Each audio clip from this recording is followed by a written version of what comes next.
All right, welcome everyone to the Eve Growing System. This is going to be a quick video. I've been working on a new method of composting for me. This isn't a CBCB or a carbon-based composting bin where you add all your carbon. In my case, I was using minced leaves. It was, I've got my house composting in here. I've got a little ahead of myself with compost in my worm farms. I always used to feed all my solids, my minced solids to my reds. But these days I'm taking a different approach, so I've ended up with a lot more compost, house compost. So what I've been doing, and I've been getting this sawdust from a guy on Facebook, so freely. So I've got a lot of good sawdust, and so I've got these piles. This first one I worked on here, this is like 2 months easy. I started this early summer or late spring, right? So it did so good. I can't believe the heat I got, 140. I was up there for a long time. I was in the red. And I was all excited about that because I didn't realize I could get so much heat out of such a tight little spot. And so this one was the second one I started working on, and I just reactivated it. So it's going right back up there. It's up to 160, almost 160 in this one. Very hot, nice and hot. You can almost feel it on the sides. And I'm kind of amazed with that because these are 2 feet by 2 feet.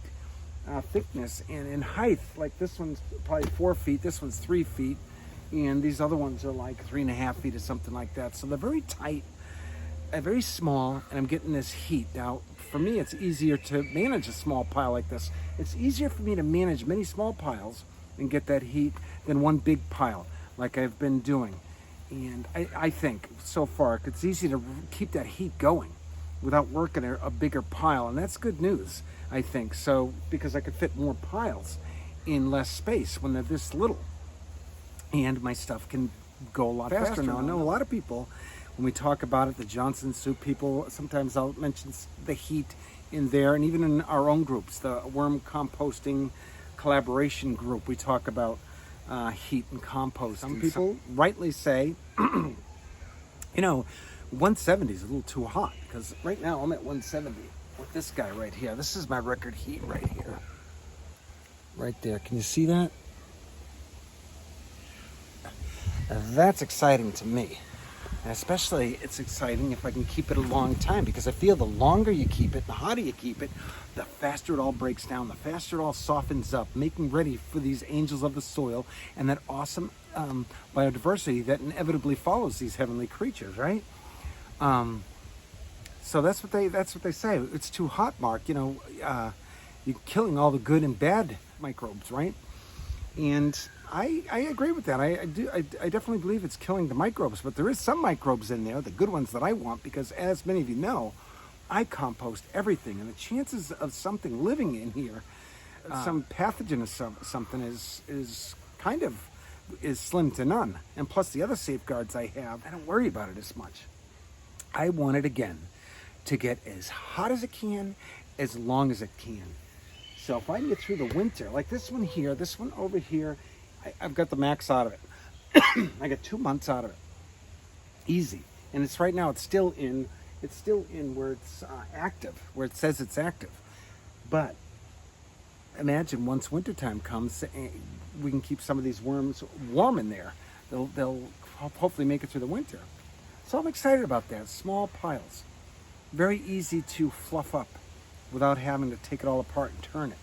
And if you had one of those auger things that pull up, maybe that's something I'll think about getting if I don't find one. But I'm excited about it because, again, I compost anything and everything. And there's no smell. It's all about cover. All these fencing stuff I pick up. This stuff is shelving. Dog cage all day long. And this size happens to be the perfect size for vertical growing.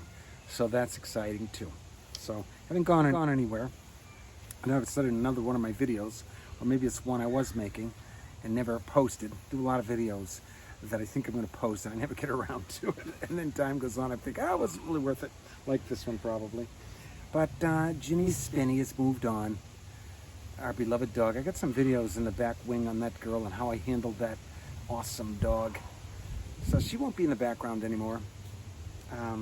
Composting casket. I don't know if that's what I want to call it. But I've got her set up nicely, I think. And I'll open her up a year from the day she moved on.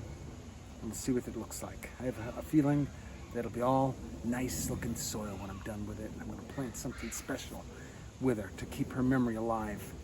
And I think that's a lot of possibility, not only for animals, but for a world that's running out of space. Maybe there's a sacred way of doing it where we're not just cremating or whole burials like the olden days, taking up all this beautiful land. I have a vision of a cemetery where it's more of a park, and when a person dies, they get put in a vault, like a nice vault, similar to Ginny's, but a little bit more rugged, where nobody can get at it, and it rests in this vault. And this vault becomes a grow tower, is the hope.